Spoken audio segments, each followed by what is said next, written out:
البنات، كي دايرين؟ لاباس عليكم؟ كنتمنى تكونوا كاملين بخير. اليوم جبت لكم وصفه ديال البغرير وبكميه كبيره. بالنسبه للمقادير، انا عندي هنا 2 كيسان ديال الفورس رطب، عندي هنا 4 كيسان ديال السميده رقيقه وسكر فاني وخماره وحده، وعندي هنا معلقه صغيره ديال الملح مملوءه، عندي هنا 2 معالق كبار ديال خميره الخبز، وعندي هنا 2 معالق ديال السكر. بسم الله. انا خديت هنا الاناء اللي غادي نخلط فيه. عندي هنا صفايه غادي ندوز فيها دقيق والسميده هكا،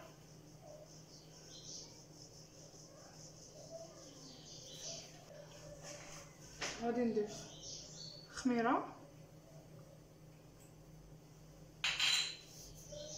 غادي نضيف الملح والسكر وسكر فانيليا، وغادي نخلي اخر حاجه خميره الحلويات حتى نطحنهم، نطحن البغرير وعاد نخلطو وعاد نديرها في الاخير.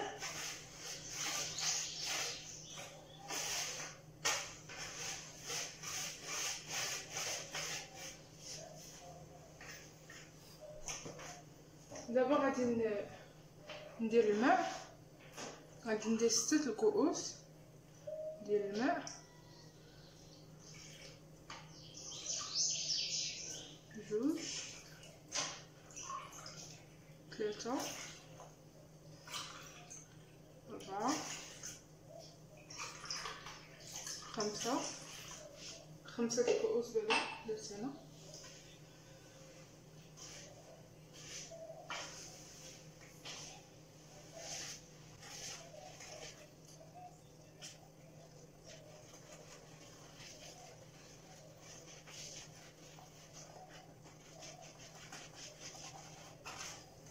وغادي نزيد الكاس السادس، هذا الكاس رقم 6.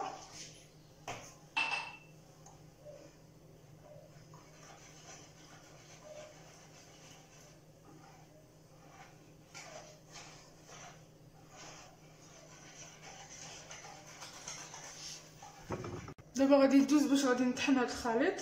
يمكن لكم تطحنوه في مولينكس، انا غادي نطحنو غير بهذا هاد الميكسور.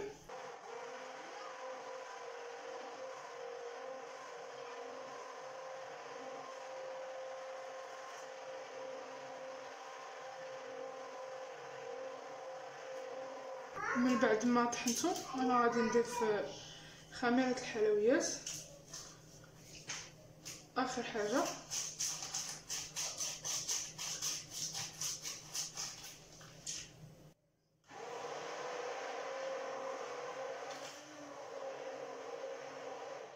صافي. دابا هو موجود معنا هاد البغلير، ما كيحتاجش الاختمار، دوزو طيبو ديك الساعه، يعني ما تخليوه ولا يخمر لا حتى شي حاجه.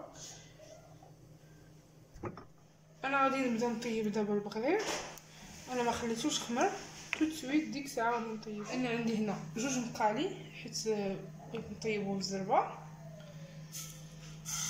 غادي نخدم 2 ديال المقالي.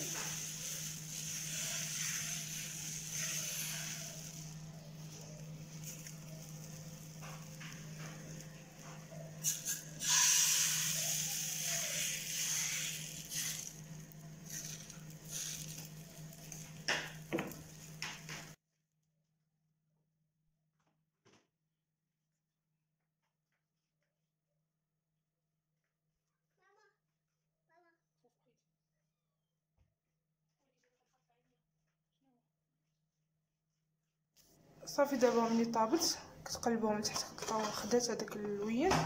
صافي اللي طابت حيدوها.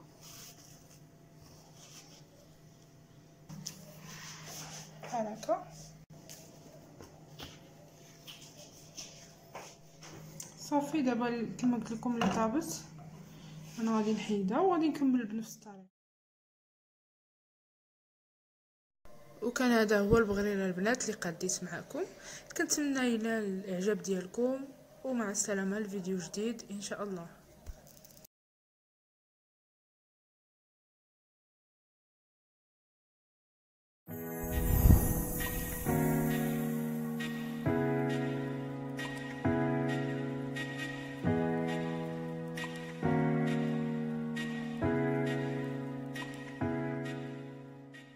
السلام عليكم بنات، كي دايرين؟ لاباس؟ كنتمنى تكونوا كاملين بخير. اليوم جبت لكم وصفه دي ميني بيتزا. بالنسبه للمقادير انا كنحتاج هنايا زلافه كبيره ديال الدقيق الابيض الفورس،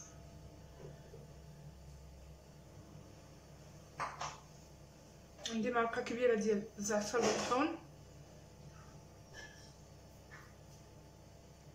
عندي معلقه صغيره عامره ديال الملحه، معلقه كبيره ديال الخميره ديال الخبز، معلقه صغيره ديال السكر سنيده.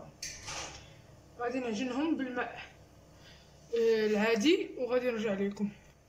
انا غادي نعجنها دابا كما قلت لكم بالماء بارد وغادي نرجع.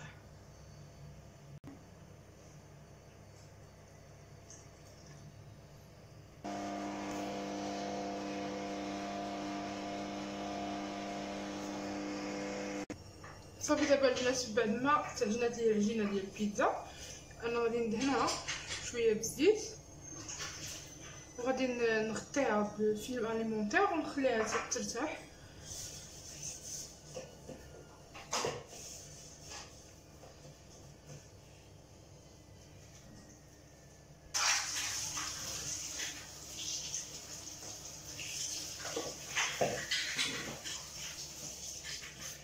دابا من بعد ما خليتها ارتاحت ليا واحد 15 دقيقه، انا غادي ندوز واش غادي نطلقها نشكلها على شكل بيتزا صغار، نرش شويه ديال الدقيق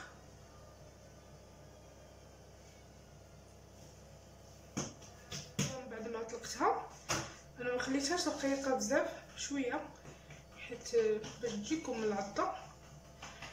بالنسبه للتقطاع انا غادي نستعمل هاد الزلافه هي اللي غنقطع بها، حيت بغيتهم يجوني شويه كبار ما يكونوش صغار بزاف. غادي ندير الزلافه وغادي ندير هاد الموس ديال البيتزا.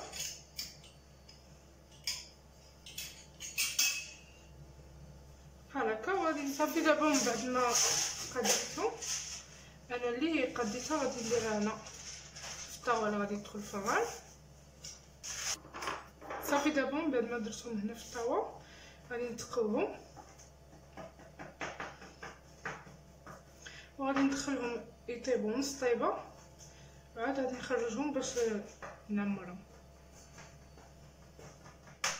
بالنسبه للحشوه ديال البيتزا انا عندي هنا 2 بصلات مقطعين هكا طوال ومليحه، غادي نديرها تشحر في مقله انا درت فيها الزيت. غادي ندير البصله ديالي نشحرها مع شويه الملحه.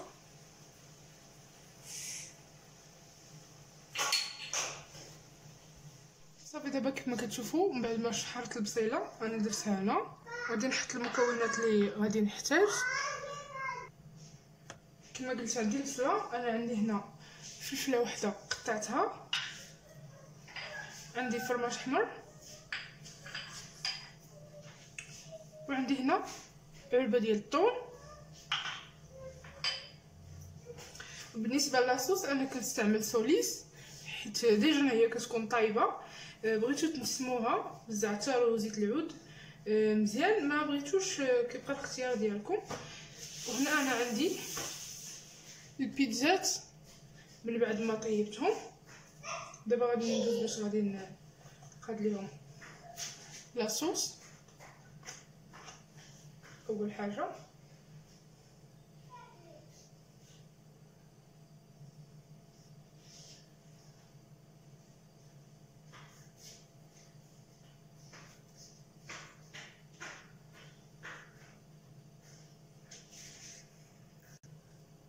دابا من بعد ما درت لهم لاصوص انا غادي ندير لهم بصله،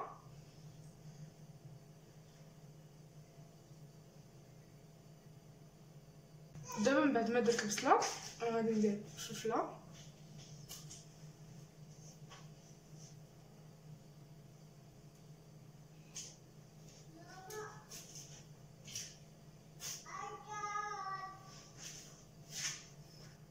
بعد ما دابا درت الفلفله انا غادي ندير الثوم،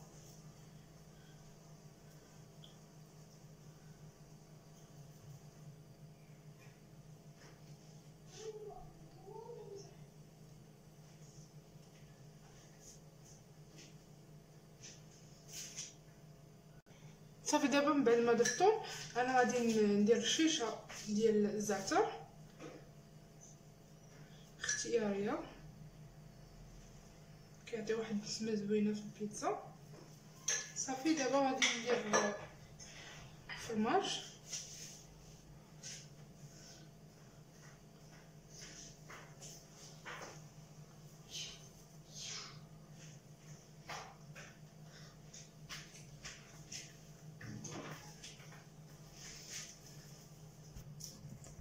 صافي. دابا انا كملتهم، انا دابا غادي ندخلهم الفران باش يذوب الفرماج وغادي نخرجهم نقدمهم.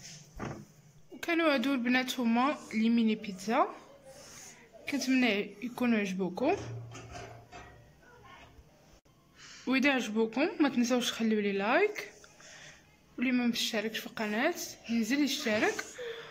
ومع السلامه، الفيديو جديد ان شاء الله.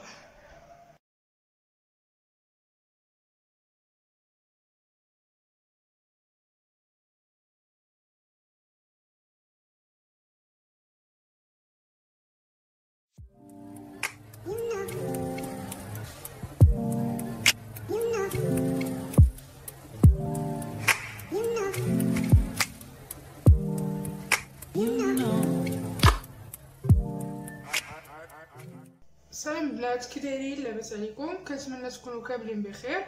اليوم جبت لكم وصفه ديال لي ساندويتش اللي كيطيبوا في الاله ديال الساندويتش بلا بات فيتي. بالنسبه للمكونات انا عندي هنايا 500 غرام ديال الدقيق الابيض، انا استعملت الكنز.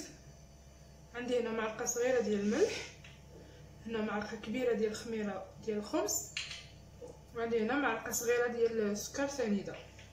غادي نبدا بسم الله ونعمل السكر والخميره والملح وغادي نعجنها عاديه. دابا غادي نبدا نعجنها، غادي نبقى نضيف الماء عادي، ما سخونش، ما عادي. يمكن لكم ديروا ما دافي، تبقاو تضيفوا الماء حتى تعجن لكم.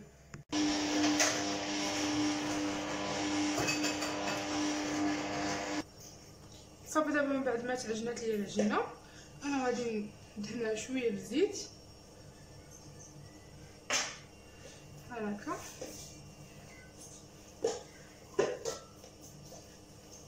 وغادي ندوز باش غادي نورقها. انا دابا يا كنت غطيتها بفيلم اليمونتير، خليتها واحد 10 دقائق ارتاحت. دابا غادي ندوز باش غادي نطلقها.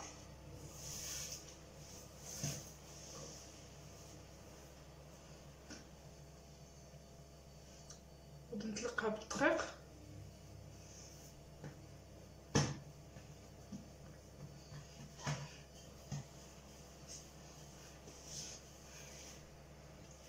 صافي دابا من بعد ما طلقتها على شكل مستطيل انا عندي هنا زبده حكيتها في الحكاكه وغادي نديرها عليها هنا من الفوق، غادي نوزعها عليها كامله.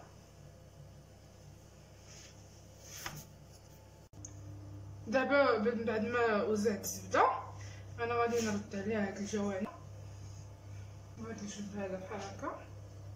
حاولوا تقدوها. انا خليت شويه الزبده غادي نديرو هنا. درت اخر حاجه ما بقات ليا من الزبده. دابا غادي نرجع هاد الجنب لهنا وهاد الجنب هنا،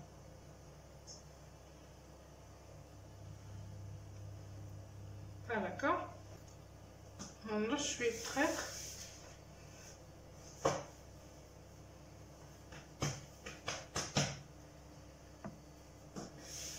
وغادي نطلقها.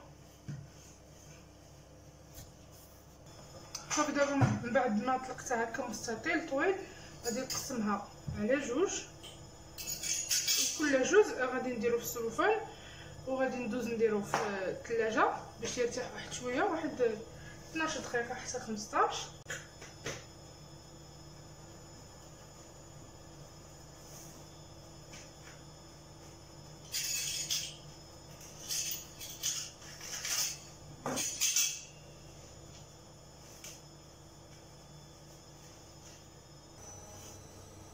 صافي دابا درت الاولى، درت السلوفان واحد الثانيه، دابا غادي ندخلهم الثلاجه 15 دقيقه ونرجع باش غادي نخدمو.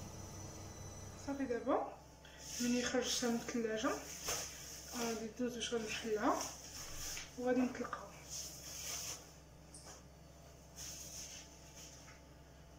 ندير شويه دقيق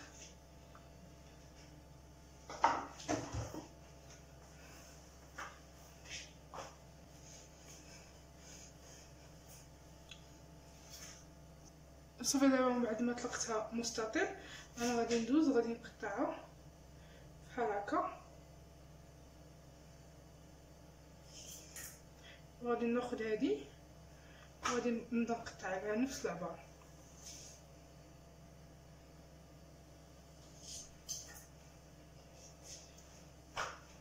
صافي اللي قطعتها غادي نحيدها حتى نكمل العجين ديالي كامل.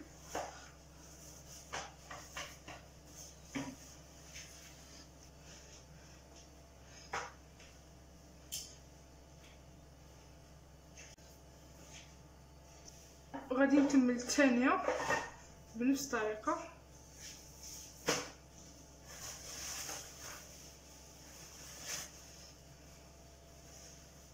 نرش دقيق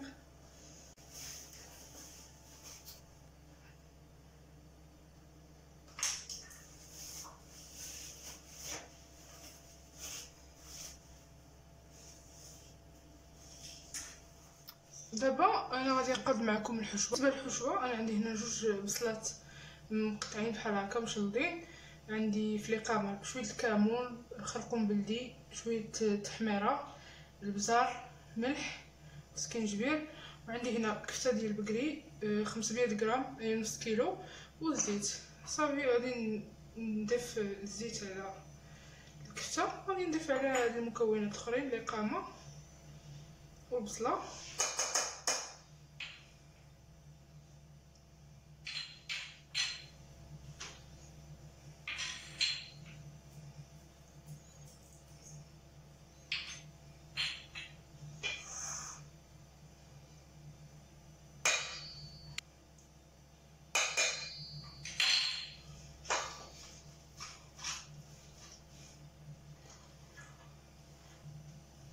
صافي وغادي نشحرهم وغادي ندوز باش هما باش غادي نحشي هذوك الساندويتشات. صافي وهذه هي الحشوه ديال لي ساندويتش، يعني صفيتها من داك الزيت ودرتها في هذا الاناء. غادي نضيف عليها معلقه كبيره ديال لاصوص الجيريان،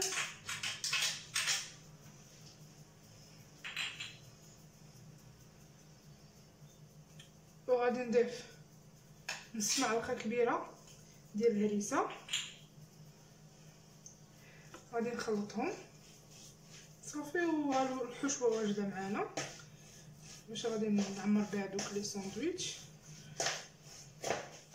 انا غادي نبدا دابا نطيبهم. جبت انا الاله ديال لي ساندويتش سخنتها،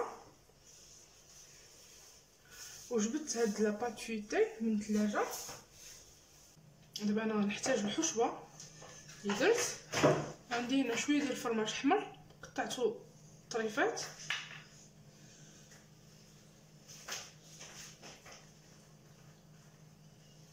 غادي ناخذ طرف من هذيك لاباط فيتي غادي نحطها هكا من التحت، وغادي ندير الحشوه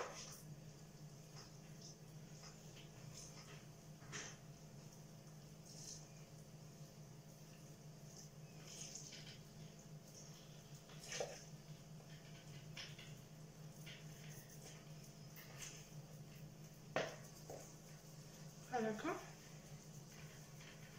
غادي نحاول نقادهم على هاد الشكل المثلث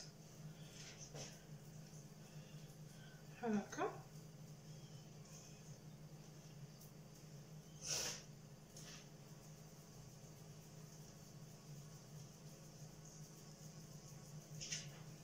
غادي ندير طريفات ديال الفرماج بحال هكا، وغادي ندير عاوتاني العجين من الفوق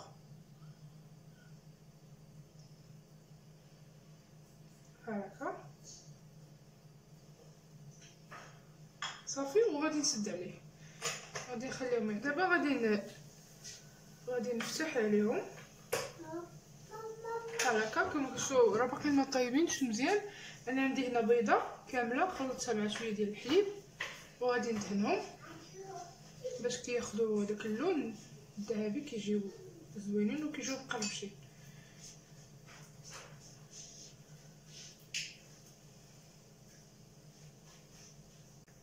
انا دابا غادي نسد عليهم نخليهم يطيبوا، وملي يشدوا في راسهم مزيان عاوتاني غنقلبهم وندهنهم من جهه اخرى. انا قلبتهم دابا باش غادي ندهنهم من الجهه الاخرى.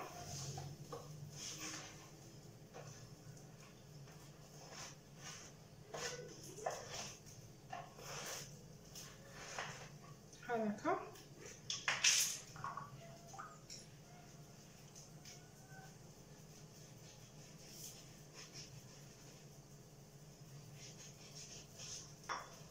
صافي. ودابا غادي نسد عليهم نخليهم عاوتاني يتحمروا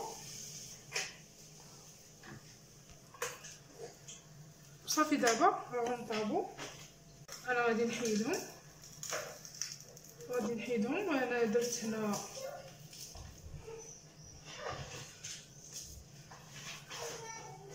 سميتو باش يشرب ليا هذاك شويه الزيت اللي كيكون كيهبط منهم. صافي دابا ملي كيطيبوا صافي كتديروا لهم هكا بالنص. غادي تكملوا بنفس الطريقه اللي طابت، غادي ديروا ليها كيف ما وريتكم صافي. وكتقطعوهم بحال هكا كيجيو على شكل مثلثات ديال الساندويتش بحال هكا، كيجيو غزالين وكيجيو مقرمشين.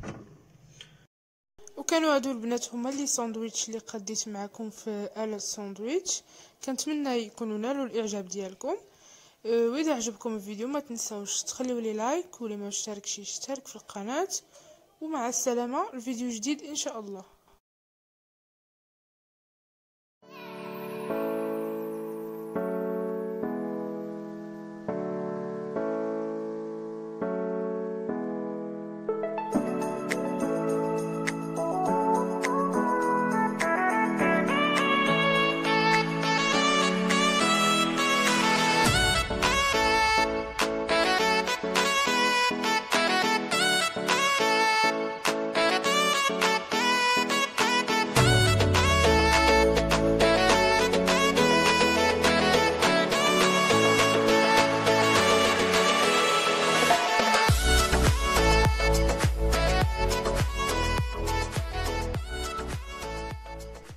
البنات كي دايرين؟ لاباس عليكم؟ كنتمنى تكونوا كاملين بخير. اليوم جبت لكم لا غوسيت ديال لي بانكيك. وبالنسبه للمقادير انا كنحتاج هنا 2 ديال البيضات، 3 المعالق كبار ديال السكر سنيده، نص كاس ديال الزيت، خماره وحده سكر فاني.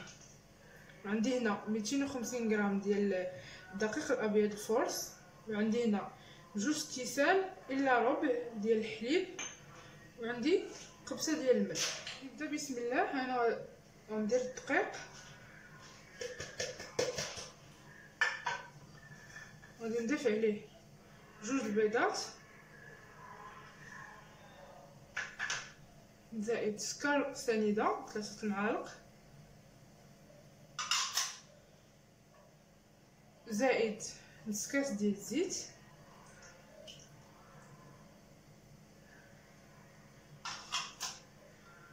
زائد قبيصه ديال الملح او معلقه صغيره ديال الملح، زائد الحليب 2 كيسان الا ربع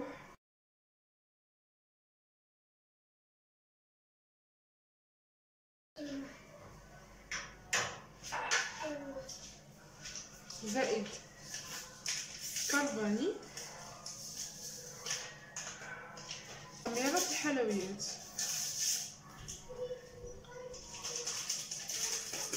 دابا غادي نطرب الطراب الكهربائي. هذا الخليط كما كتشوفوا راهم ساهلين، كديروا كلشي في مره واحده.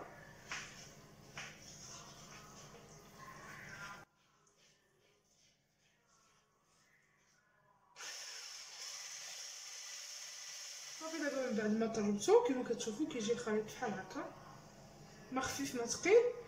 صافي دابا ديريكت غادي ندوز باش غادي نطيبو، ما غاديش نتسنى عليه حتى شويه.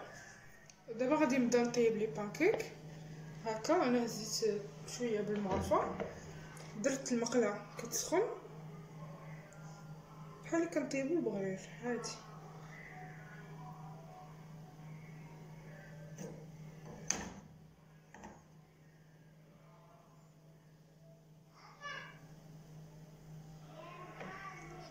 صافي دابا ملي ولات بحال هكا انا غادي نقلبها. صافي دابا من بعد ما طابت انا غادي نحيدها وغادي نكمل الاخرين بنفس الطريقه.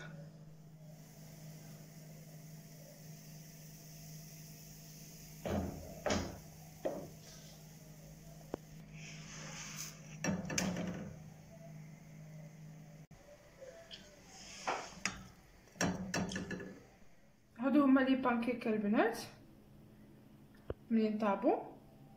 دابا غادي ندوز باش غادي نزينهم. انا هنا التزيين كيبقى اختياري. انا هنا عندي البنان مقطع، عندي هنا شويه ديال الفيوتي، وعندي هنا في البوشادوي عندي الشوكولا. اول حاجه غادي نبدا بالشوكولا.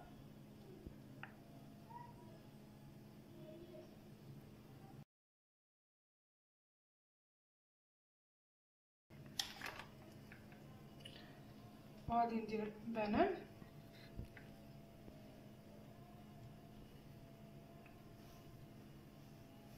وغادي ندير فيوتي.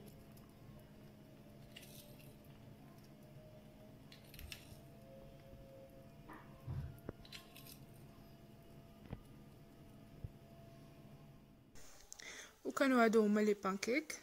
كنتمنى يكونوا نالوا الاعجاب ديالكم، واذا عجبكم ما تنساوش تخليوا لي لايك، واللي ما مشتركش في القناه ينزل يشترك. ومع السلامه، الفيديو جديد ان شاء الله.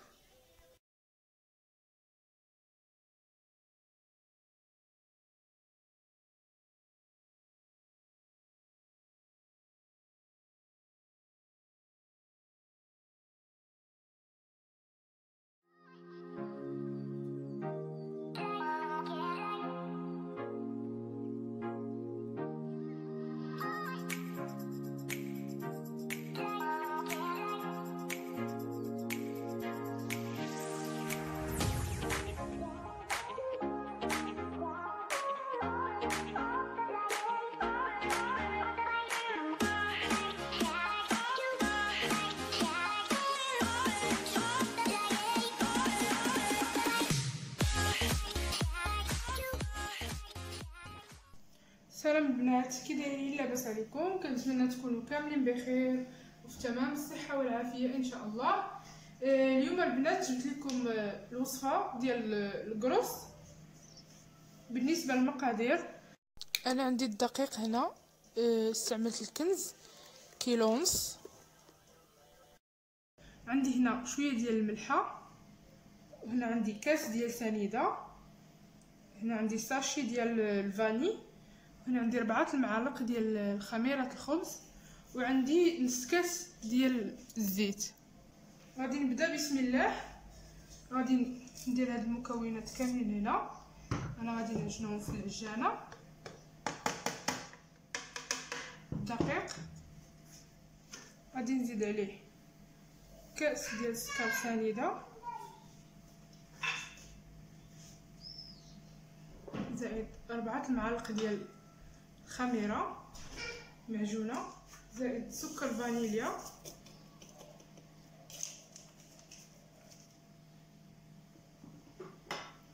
زائد نص كاس ديال الزيت، زائد الملح. انا غادي ندوز نعجن هاد المكونات بالماء يكون شويه دافي وغادي نرجع. دابا ملي عجنت العجينه ديال الكراس خاصها تكون رطبه، واخا تبقى تلصق في الايد ماشي مشكل.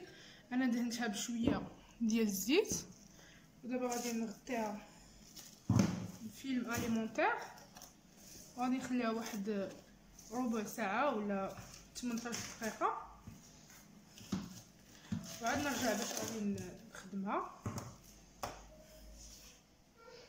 صافي البنات، دابا ها هي ملي خمرات معايا العجينه، انا غادي نحيد ليها السلوفان وغادي ندوز دابا باش غادي نشكلها. انا هنا عندي الطاوه ودرت فيها ورق الطبخ، وعندي هنا شويه ديال الزيت باش غادي ندهن يدي. بسم الله.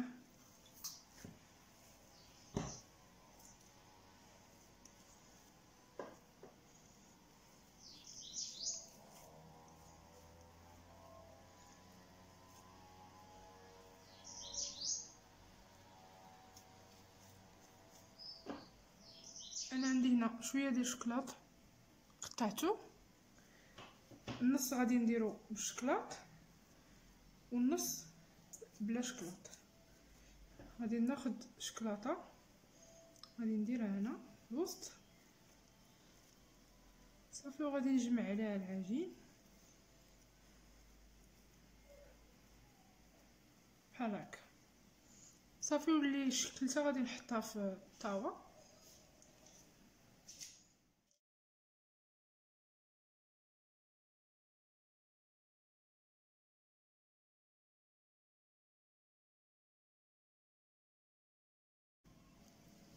صافي دابا البنات كيف ما كتشوفوا انا ملي كملت هاد الطاوه الاولى عندي هنا 2 صفار ديال البيض، غادي ندهنهم قبل ما يخمروا.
دابا بعد ما كملت انا غادي ندير عليهم شويه الزنجلان من الفوق بحال هكا.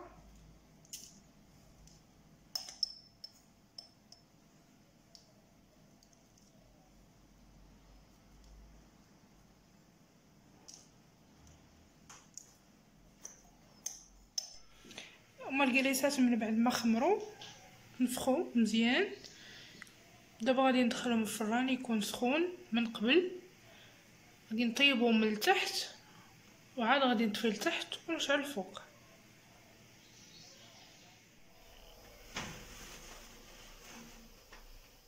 كانوا هادو هما الكرس البنات، انا يلا خرجتهم من الفران دابا مازال مسخانين كيف ما كتشوفوا كيف كيجيو، راه كيجيو خاويين من الداخل هانتوما كيف ما كتشوفوا.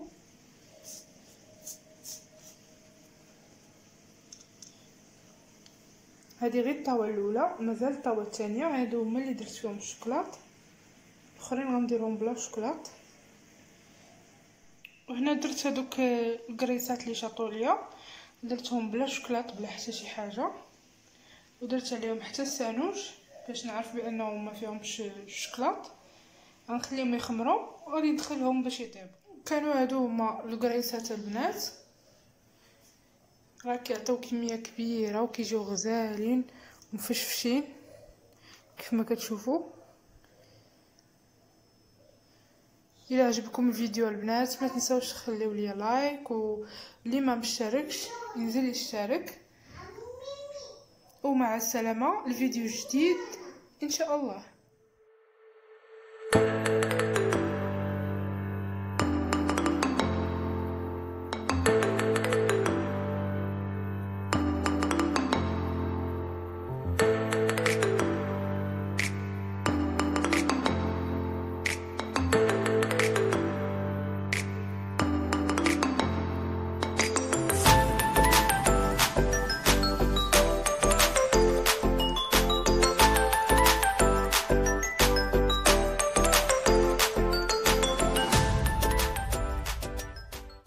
السلام عليكم البنات، كي دايرين؟ لاباس عليكم؟ كنتمنى تكونوا كاملين بخير وفي تمام الصحه والعافيه ان شاء الله.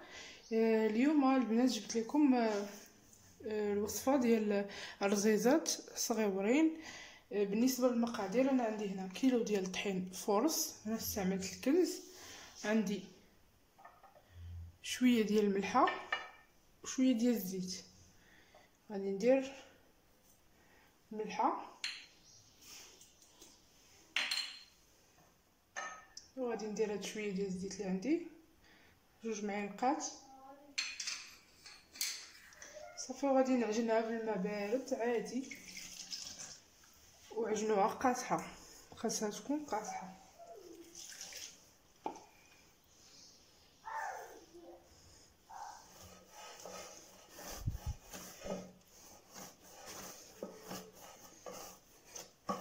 صافي البنات، دابا من بعد ما عجنتها خاصها تكون قاصحه بزاف، قصحوها حتى لاقصى درجه حيت خاصها تكون قاصحه بزاف. دابا غادي ندوز باش غادي نقطعها ونرجع معكم. انا غادي نقطعها دابا.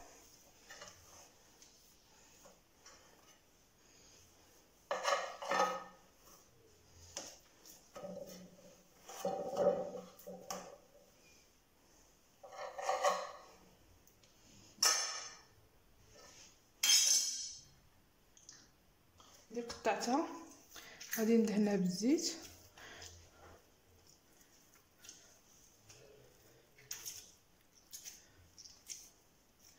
غادي نقادها على هذا الشكل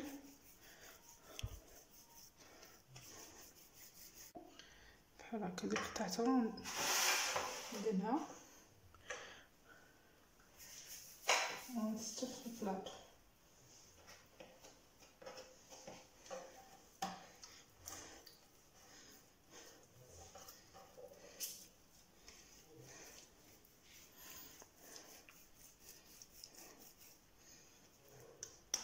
بحال هكا.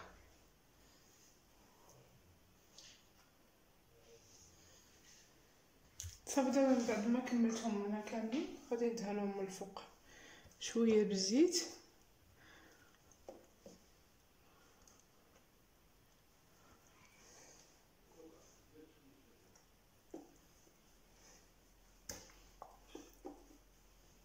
هكا غادي نغطيهم بلاستيكه خليهم يرتاحوا واحد نص ساعه ونعاود نرجع باش نخدمهم. هاك انا عندي هنا زبده لذه، هي باش غادي نورق، غادي ندوبها وغادي نزيد عليها شويه ديال الزيت، هي باش غادي نورق الرزيزه. انا ذوبت الزبده، نضيف عليها شويه ديال الزيت. انا هنايا بديت الخدمه ديال الرزيزه، كنرش الدقيق وكل حبه ديال الرزيزه درتها كنعاودها في الدقيق باش كتجمع وكتقصح، حيت خاص ضروري تكون قاصحه باش تخرج لينا في الماكينه تكون هكا مفركه وما تخرجش لاصقه مع بعضياتها. المهم عطيوها الطحين حتى تقصح.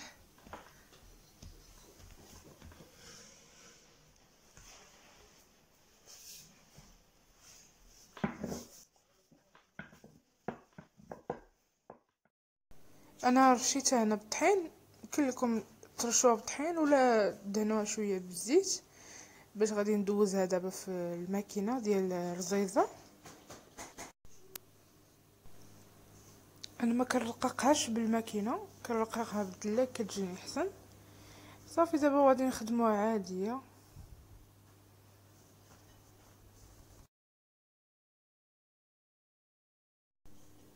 صافي دابا اني كامله دوزتها في الماكينه. حاولوا تحلوا هذوك الخيوط باش غادي ندهنهم بالزبده. انا استعملت الشيته وكندهن بالزبده. هذاك الخليط اللي درت ديال الزبده مذوبه والزيت، دهنوها مزيان. قد ما عطيتوها الزبده قد ما كتجي محلوله الرزيزه فاش كطيب.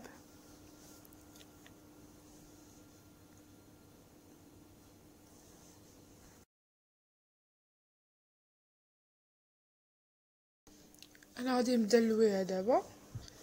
غادي نلويها على 3 الصباح.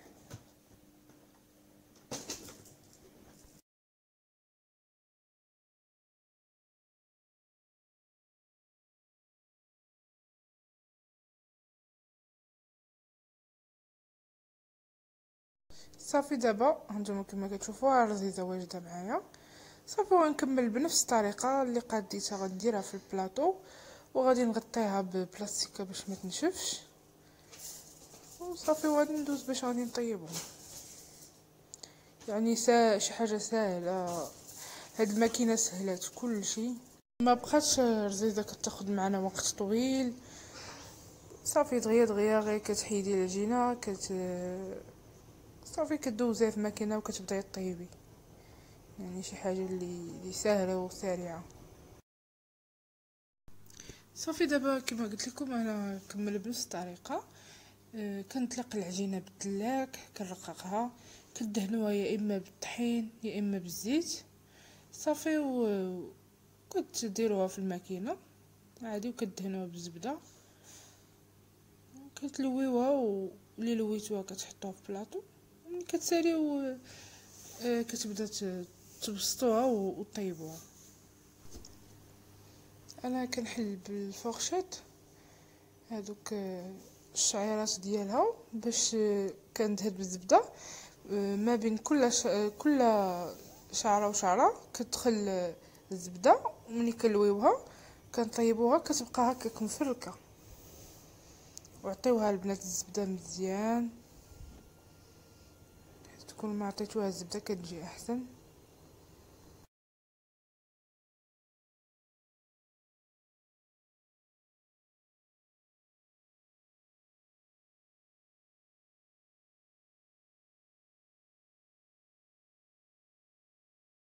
صافي وكنبدا نلوي على صباعي 3.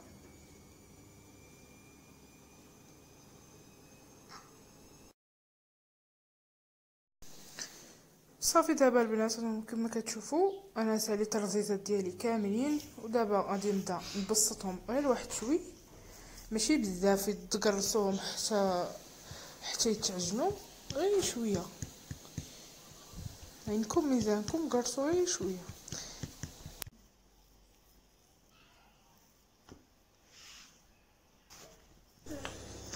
انا هنا بديت كنطيب. المهم ديروا في المقله شويه ديال الزيت، وكل ما تقلبوهم ديروا لهم شويه زيت من الفوق باش كيتحمروا وما كيجيوش ناشفين.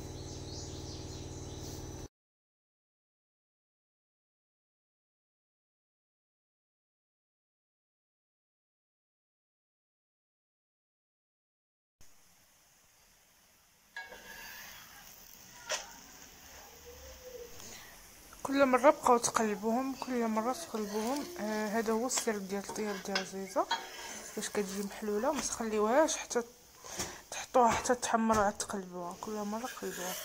دابا ولي طابت انا كنحيدها نديرها في الطبسيل. وكانت هذه هي الرزيزه. كنتمنى تعجبكم البنات، واذا عجبتكم ما تنساوش تخليو لايك، واللي ما مشتركش ينزل يشترك في القناه. ومع السلامه، وصفه جديده ان شاء الله.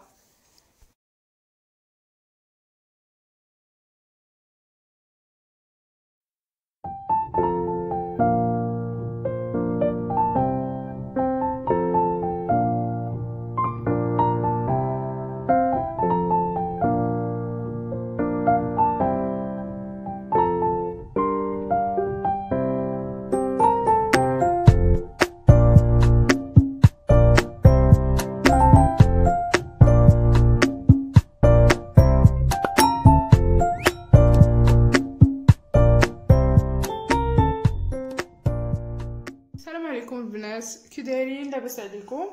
كنتمنى تكونوا كاملين بخير. اليوم جبت لكم وصفه ديال لي غاليت اللي كيتشربوا مع القهوه او الشاي، كيجيو غزالين. بالنسبه للمقادير انا عندي هنا 400 غرام ديال الدقيق الابيض الفورس، غادي نضيف عليه 2 ديال البيضات،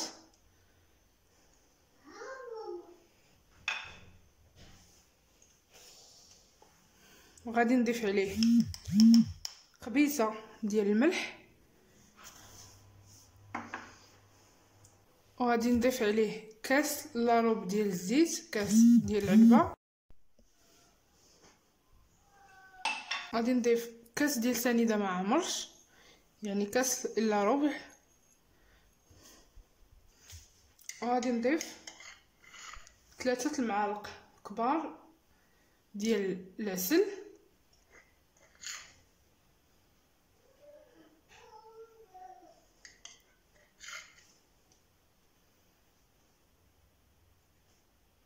بحال هكا. غادي نضيف سكر فاني ساشي واحد، وغادي نضيف 2 خميره ديال الحلوى.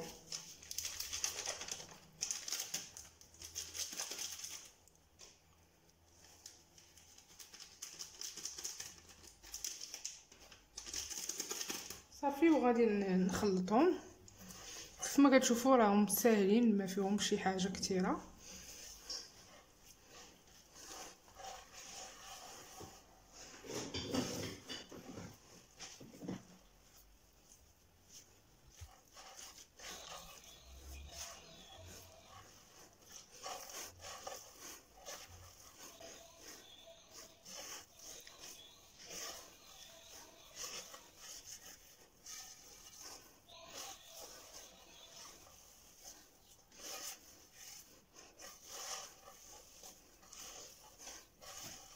دابا ملي جمعت لي غاليت، دابا غادي ندوز باش غادي نشكلهم على شكل كرات ونديرهم في الصينيه اللي غتدخل الفران.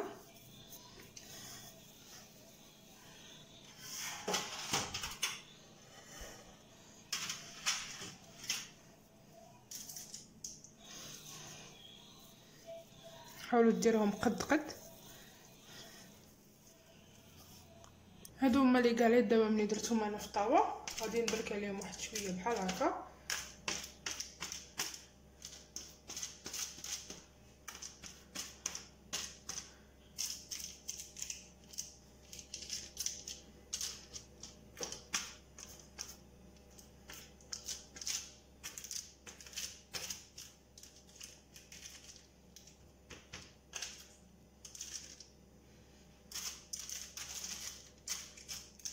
ندهنهم.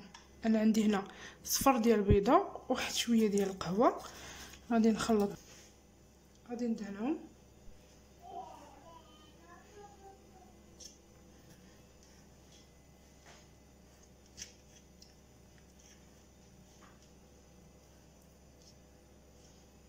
منين دهنتهم انا غادي ندوز باش غادي ندير لهم بحال هكا بالفورشيط.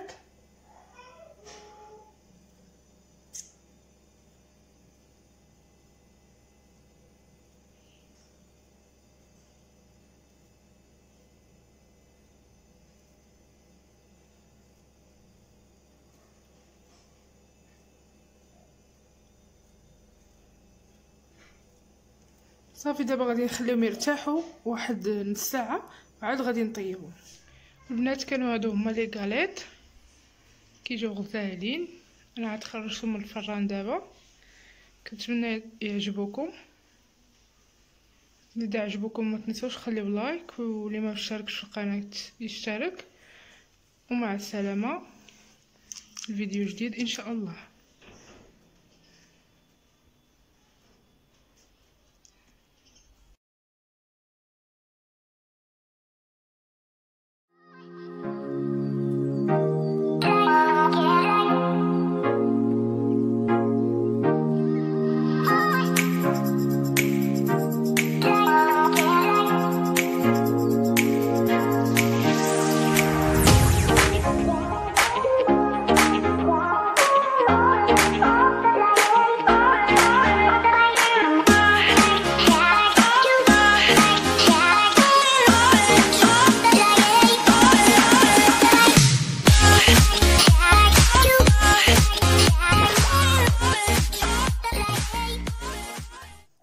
السلام عليكم البنات، كي دايرين؟ لاباس عليكم؟ كنتمنى تكونوا كاملين بخير وفي تمام الصحه والعافيه ان شاء الله. اليوم البنات جبت لكم الوصفه ديال الفقاص جمديه عاد قطعيه. البنات هاد الوصفه ديال الفقاص واخا تكوني عمركي ما درتي الفقاص في حياتك ناجحه معك 100%. بالنسبه للمكونات البنات، انا عندي هنا 500 غرام ديال دقيق الفورص وجوج سكارفاني، يمكن لكم ديروا غير وحده ماشي مشكل.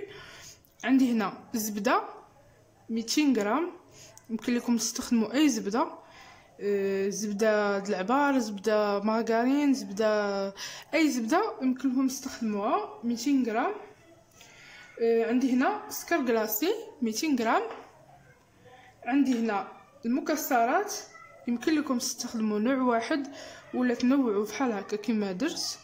انا عندي 80 غرام من الحاجه، 80 غرام قرقاع، انا كلهم قطعتهم بحال هكا، قطعتهم واحد شويه.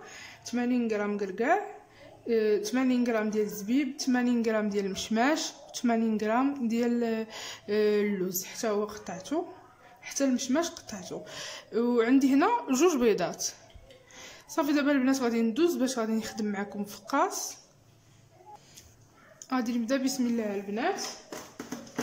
انا غادي نخدمو في العجانه، يمكن لكم تخدموه هكا عادي في القصريه.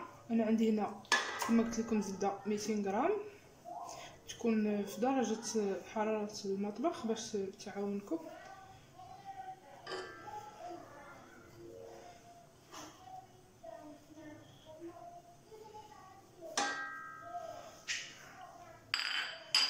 غادي نضيف عليها 200 غرام ديال السكر كلاصي،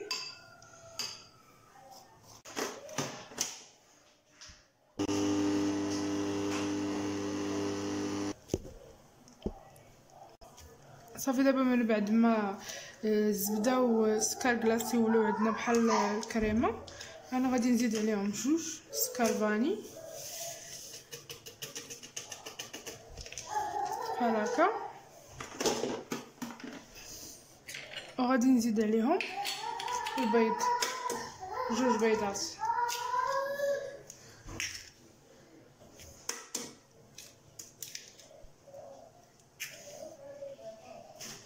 وغادي نطرب.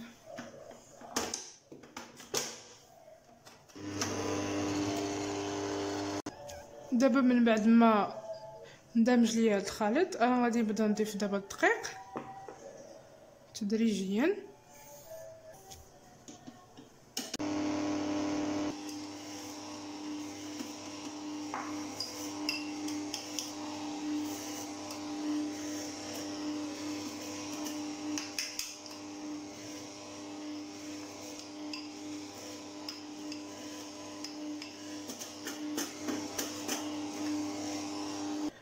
من يصبح البنات بحال هكا خليط، راه مازال خاص واحد شويه ديال الطحين، واخا درت 500 غرام على حسب الدقيق ديالكم كيفاش داير، والزبده والقياس ديال البيض اللي درتو قداش. المهم انا غادي ندير دابا هاد الفواكه المجففه،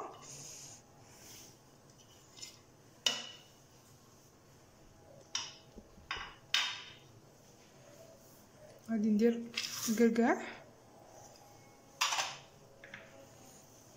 غادي ندير اللوز، وغادي ندير الزبيب، وغادي نخدمهم دابا بيدي.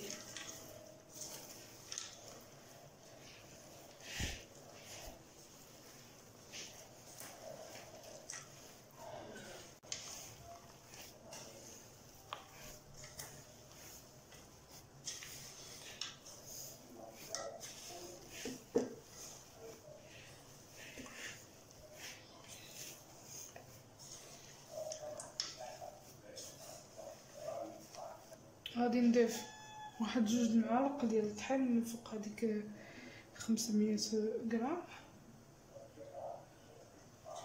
نشوف خاصو ما يبقاش يتلصق في الايد، يشد راسو ما يبقاش يتلصق في الايد. غادي نخويها فوق سطح العمل باش غادي نخدم على راحتي.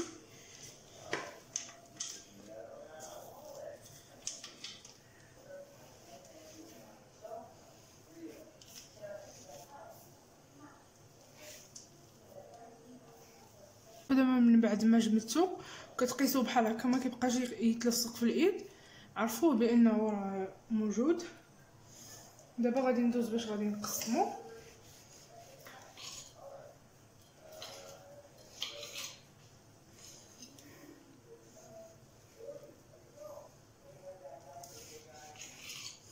غادي نقسمو على 4 بحال هكا. صافي دابا من بعد ما جمعت هاد الكرات ديالي غادي ندوز دابا باش غادي نقادهم بالشكل اللي بغيت. دابا غادي نبدا نشكل هاد الفقاس. انا عندي مول بحال هكا داير، ما عندوش القاعده. يمكن لكم البنات تقادوهم غير بيديكم، ومن هاد الطريقه كتجيني اسهل. انا كنديرها، كناخذ هاد عجينه الفقاس وكنقادها هنا على الجنب ديال هذا الاطار. يمكن لكم البنات ديروه دائري، ديروه بحال الحلابل. انا بغيت نديرو مربع.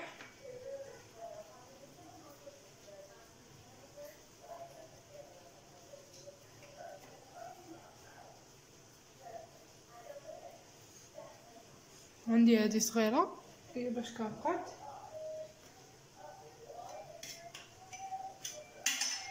هادشي راه ماشي ديال الفقاس، هادو غير مولات، وانا اخترعت الطريقه من راسي. حتى نتوما يمكن لكم تقادوا بحال هكا باي حاجه، او كاع لما كانت حاجه بيديكم تقادوا مربع، بغيتو مثلث، بغيتو دائره. المهم انا غادي نقادو بحال هكا مزيان.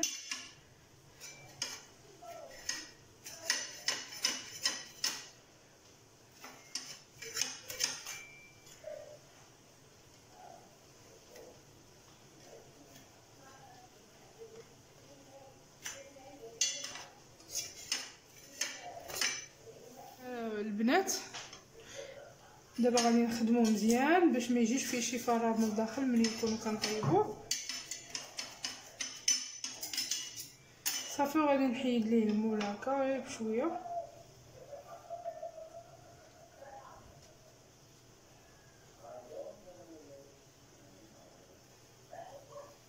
بحال هكا.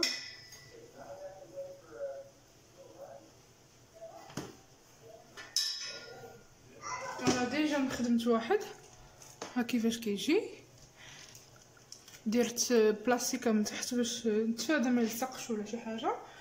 دابا غادي نهزو غادي نديرو هنايا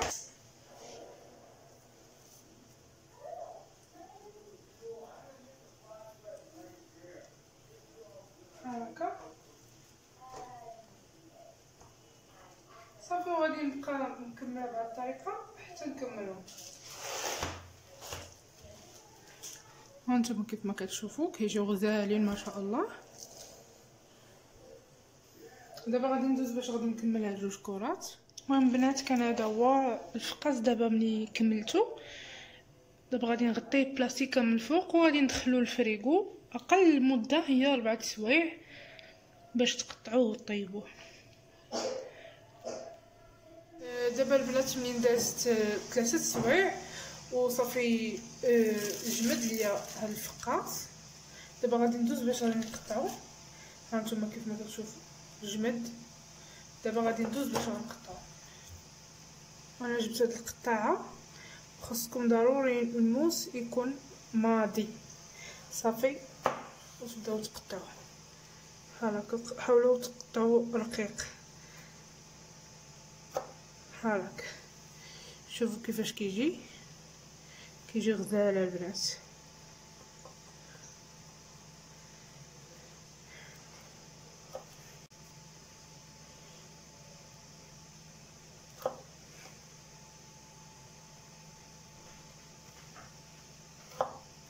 بحال هكا. شوفوا كتيجي فن. المهم انا غادي نكمل التقطاع. ديال الفقاص، وغادي نستفو في الطاوة باش ندخلو يطيب.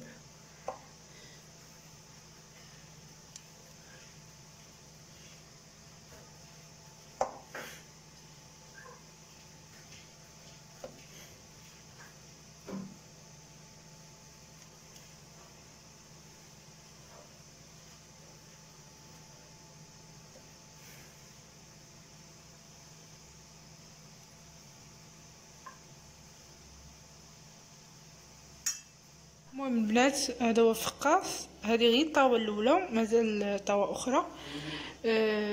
درت ليه ورق الطبخ. دابا قطعته كامل، وغادي ندخلو الفران يكون ما سخونش بزاف، ونخشيه في الوسط، ونشعل عليه لتحت حتى يطيب من تحت، ونطفي لتحت ونشعل الفوق. خاصو غير ياخد اللون الذهبي، ما يتحمرش. المهم انا ندوز نطيبو ونرجع معكم. وكان هذا البنات هو الفقاص بريستيج، كيجي غزال. كنتمنى تجربوه، واذا جربتوه وعجبكم ما تنساوش تخلوا لي لايك، واللي ما مشتركش يشترك في القناه. ومع السلامه، الوصفه جديده ان شاء الله.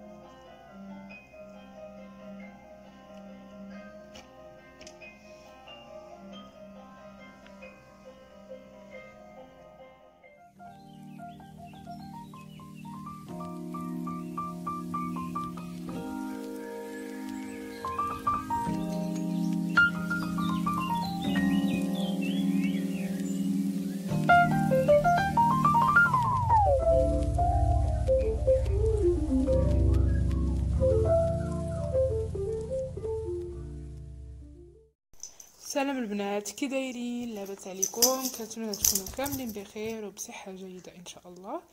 اليوم البنات جبت لكم وصفه شرقيه اللي هي بقلاوه. هاد الوصفه راكم عارفين مشهوره ومعروفه بزاف، وبسيطه. كنحتاجو فيها غير اللوز والورقه وصافي. بالنسبه للمكونات، انا عندي هنا نص كيلو ديال اللوز. انا سلقته قشرته وقليته، ودابا غادي ندوز باش غادي نطحنو. كما قلت لكم انا عندي 500 غرام. وهنا عندي 4 المعالق ديال السكر سنيده.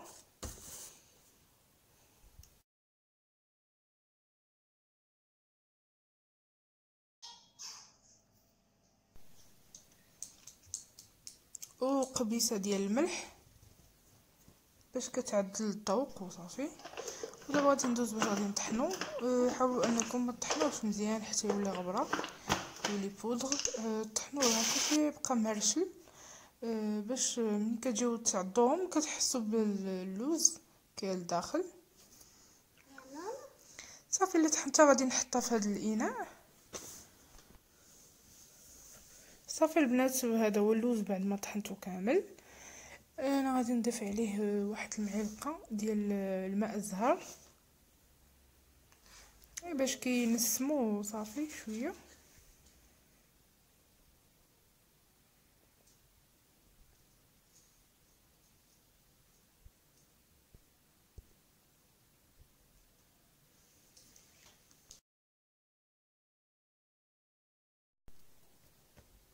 دابا البنات انا خديت سولوفان، وغادي ناخد عواد ديال الشواء بحال هكا.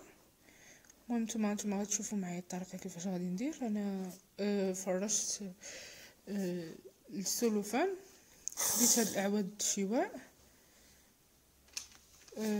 4 ولا 5 كديرهم فحال هكا، وكتلويو عليهم السلوفان باش كنتحصلوا على واحد بحال العود كيكون طويل. هاد العود هو اللي غادي يساعدنا باش غادي نلوي هاد البقلاوه. يسهل عليا كيفاش غادي نلويها بلا ما تهرس، بلا ما تجي باش لويها وتجي ملويه مزيره، ماشي تجي مرخوفه ولا تهرس.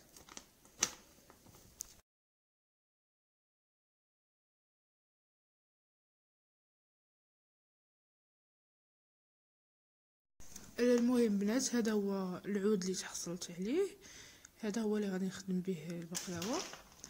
بالنسبه للورقه عندي انا هنايا لا باتا فيلو، هي باش غادي نخدم.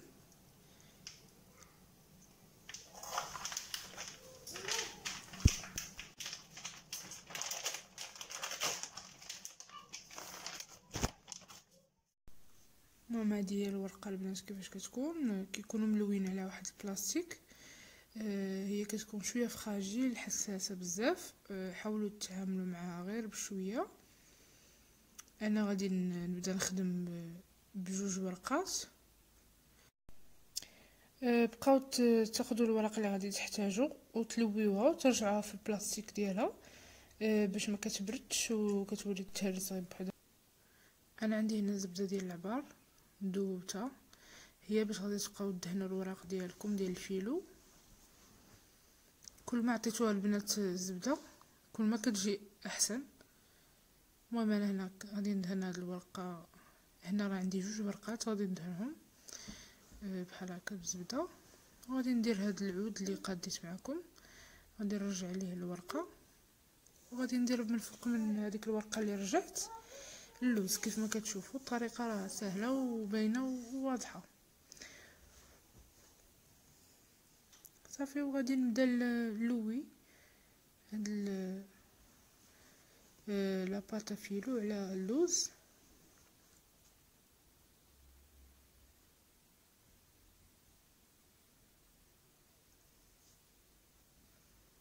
بحال هكا وكتضغطوا تبركوا بالجوانب وتدخلوا لداخل بحال هكا. المهم الطريقه راه شارحه راسها براسها. المهم هنا انا عندي الصينيه درت فيها ورق الطبخ وغادي ندير فيها هاد البقلاوه. صافي البنات وغادي نكمل بنفس الطريقه حتى نكمل اللوز والورق ديال الفيلو اللي عندي كاملين. المهم البنات راه كتعطي كميه وفيره، يعني نص كيلو ديال اللوز تقدروا ديروا كاع حتى قل، ديروا رابعه، ديروا شحال ما عندكم. المهم راه كتجي غزاله وكتجي فنه وشي حاجه مغايره. صافي غادي نبقى بحال هكا حتى غادي نكملهم.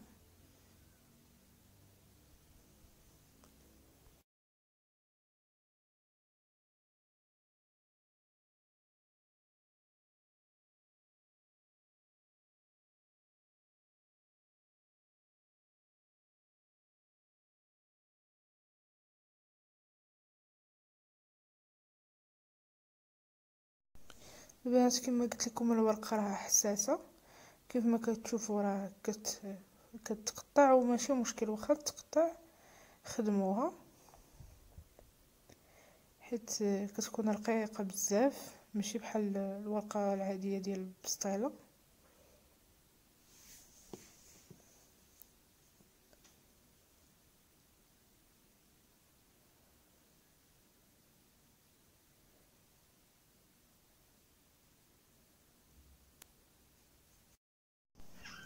صافي دابا البنات انا ملي كملت البقلاوه كامله انا غادي نجيب موس وغادي نقطع على حساب القياس اللي بغيت، على حساب كل وحده شحال بغيتها قداش تكون. وهنا غادي نبدا ندهنها بالزبده. خاصكم تدهنوا مزيان البنات بالزبده باش ما تجيش ناشفه ومعجنه. دابا من بعد ما دهنتها مزيان بالزبده انا دخلتها طابت من التحت ومن الفوق، خاصها تكون بحال هكا اللي طيبوها تتحمر بحال هكا تاخذ هذا اللون. دابا وهي سخونه يمكن لكم تسقيوها بسيروم ديال السكر، كاس ديال السكر وكاس ديال الماء كتغليوه وكتسقيوها به. ولا الا بغيتو ديروا العسل الحر ولا العسل العادي ماشي مشكل. انا هنا درت العسل الحر، انا سقيتها بالعسل الحر. المهم غادي تخبو عليها باش غادي تسقيوها مزيان. انا هنا خديت مورسو باش نوريكم كيف جات. هنا راه مازال سخونه، كتجي غزاله بزاف. ما تخافوش، هادشي كامل اللي انا سقيتها ديال العسل هي راه كتشرب. خليتها واحد ساعتين تشربات العسل مزيان.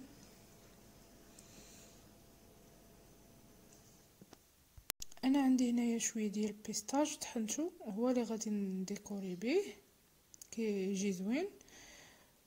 وكانت هذه البنات هي البقلاوه، كنتمنى تعجبكم، واذا عجبتكم ما تنساوش تخليوا لي لايك، واللي ما مشتركش يشترك. ومع السلامه لوصفه جديده ان شاء الله.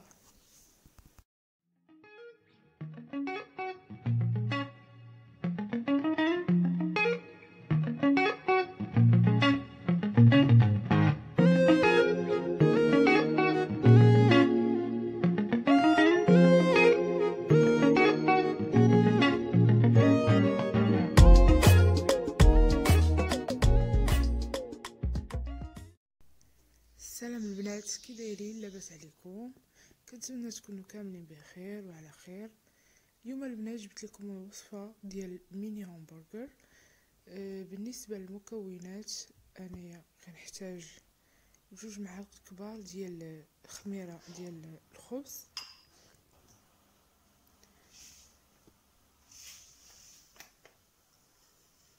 2 معالق كبار ديال سنيده،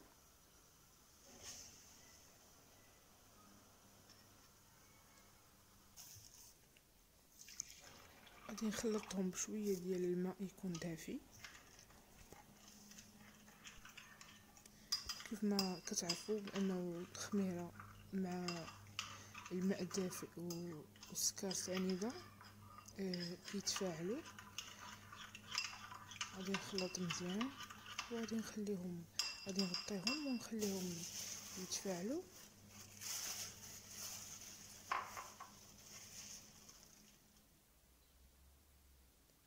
بالنسبه للعجين انا عندي هنا 4 الكؤوس ديال الدقيق الابيض او الفرش رطب، يكون من نوعيه جيده ديال الحلويات. عندي هنا معلقه كبيره ديال الزبده، زبده نباتيه او اي زبده متوفره. عندي هنا ربع كاس ديال الزيت، شويه الملحه، وغادي نضيف هذيك الخميره من بعد ما تفاعلت كيف ما كتشوفوا.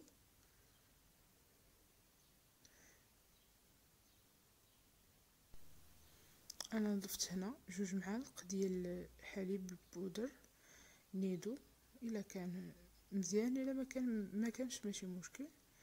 انا دابا غادي نعجن هاد العجينه ديال الميني همبرجر بالماء الدافئ.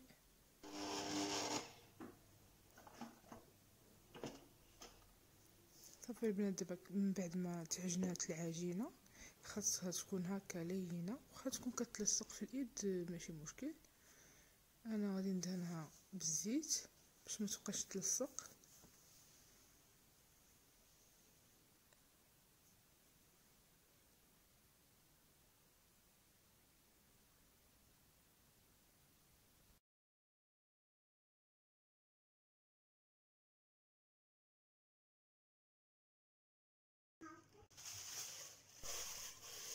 انا غادي نغطيها هنا بلاستيكه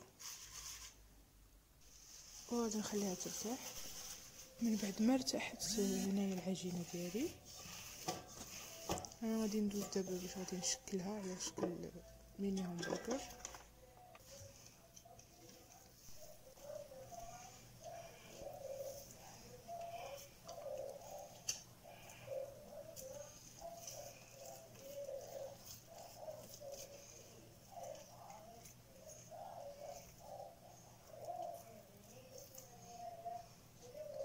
انا دابا البنات غادي نبدا نشكل ميني همبرجر، واللي شكلتها غادي نديرها في الطاوه اللي درت فيها ورق الطبخ.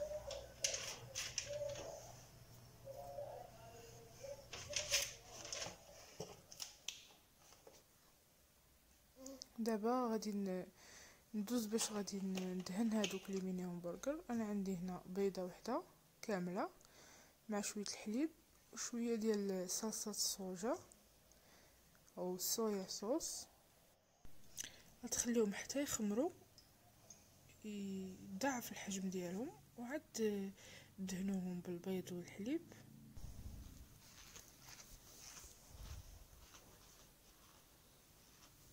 المهم ملي دهنتوها البنات رشوا عليها زلجلان وسانوج.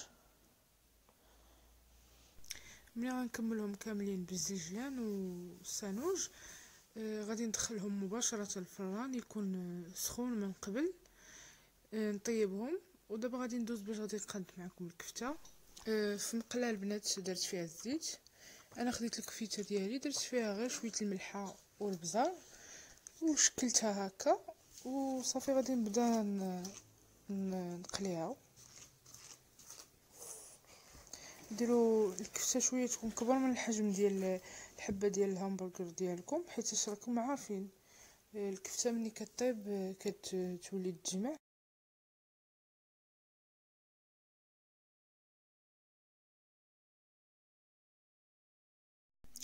واللي طابت غادي نحيدها.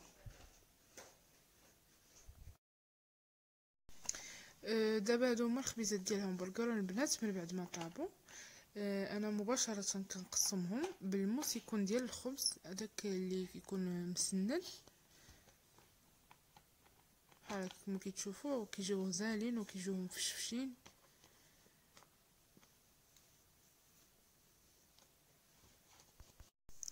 دابا غادي ندوز باش غادي نعمرهم. عندي هنايا الخس والكفته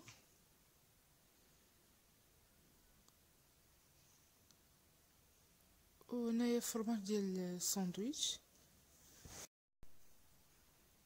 انا كندير الطبقه التحتانيه ديال الخبز ديال الهامبرغر وكندير عليها شويه ديال الخس وكفيته من الفوق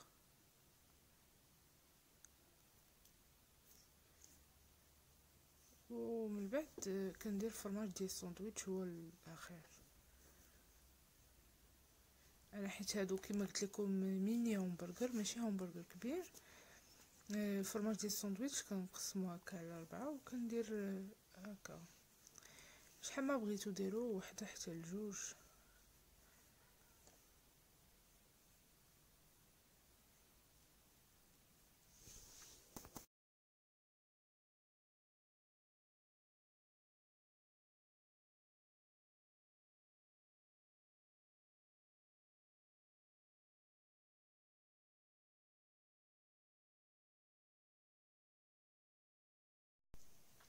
صافي البنات دابا اللي غادي نكملها غادي ندير ليها عود ديال الاسنان وزيتونه وصافي. هما لي همبرغر واجدين معنا كنتمنى يعجبوكم.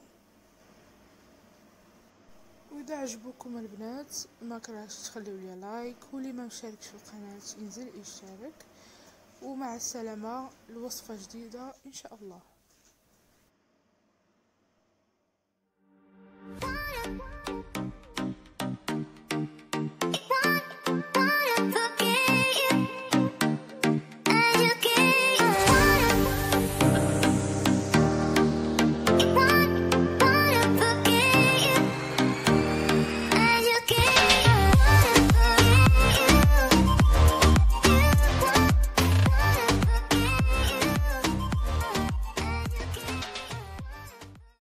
السلام البنات، كي دايرين؟ لاباس عليكم؟ كنتمنى تكونوا كاملين بخير وعلى خير. اليوم جبت لكم الوصفه ديال الدونات بالكراميل. بالنسبه للعجين انا عندي كاس ديال الحليب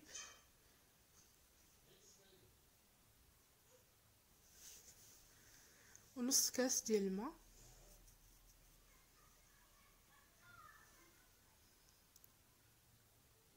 نص كاس ديال سنيده معلقه صغيره ديال الخميره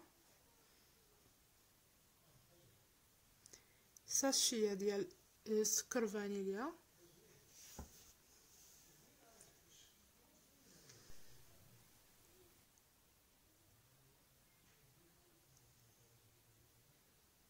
غادي نحركهم وغادي نضيف عليهم بيضه وحده.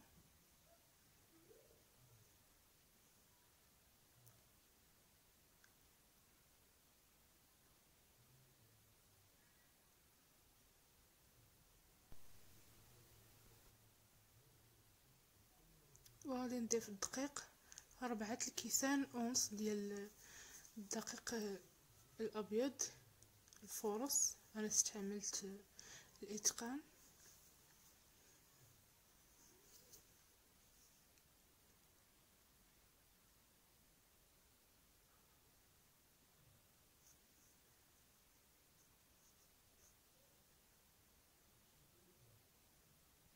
معلقه صغيره ديال الملح، وفي الاخير نص كاس ديال الزبده تكون بدرجه حراره الغرفه. حتى الاخير البنات عاد ضيفوا الزبده.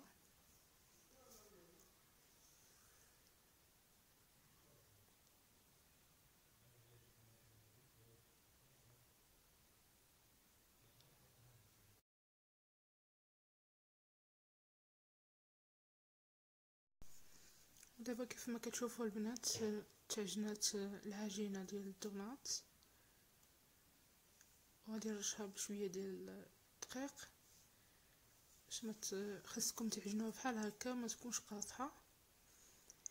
واخا تكون مازال شويه كتلصق ماشي مشكل، باش تسهل عليكم في الخدمه، تخليكم كيفاش تدلكوها ما تكونش قاصحه.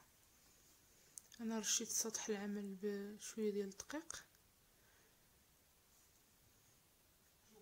دابا غادي ندلكها شويه وخليها نجمعها شويه بالدقيق.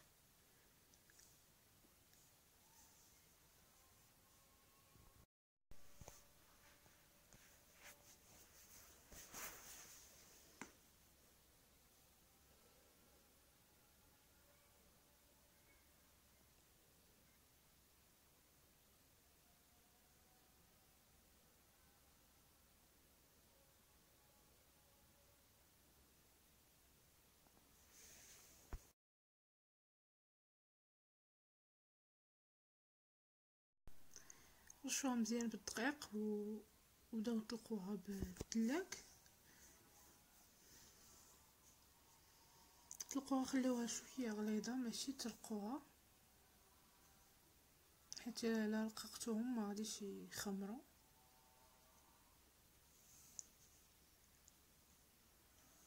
بحال هكا خصهم يكونوا بحال هكا.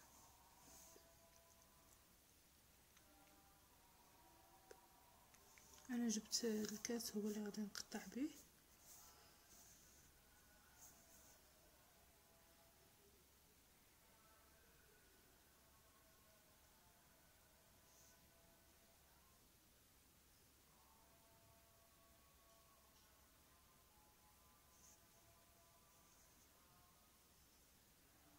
وهنا جبت غلاقه ديال القرعه ديال الماء، هي باش غادي نثقبهم الوسط. صافي دابا ولي قاديتها كندوز نحطها في طاوه فين غادي نخليها تخمر.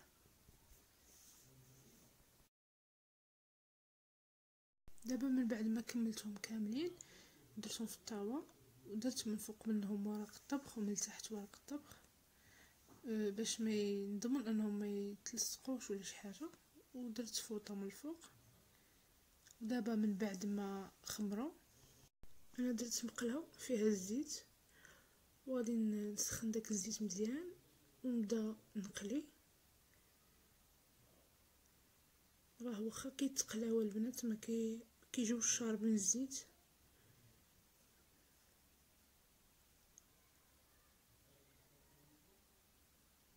صافي دابا البنات كنشوف لي خدات شويه اللون كنحيدها كنقلبها وكنحيدها. ما خصهمش يجيو محمرين، خصهم غير ياخدو داك اللون الذهبي صافي وحيدوهم. المهم انا نكمل بنفس الطريقه حتى نكمل الكميه كامله اللي عندي.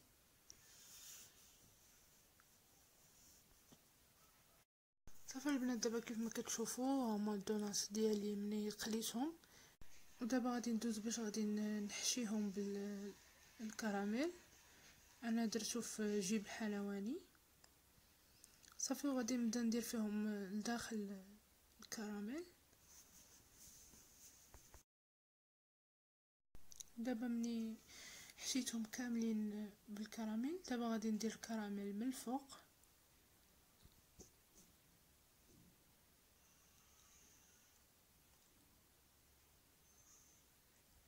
وغادي نقادو بالمعلقه.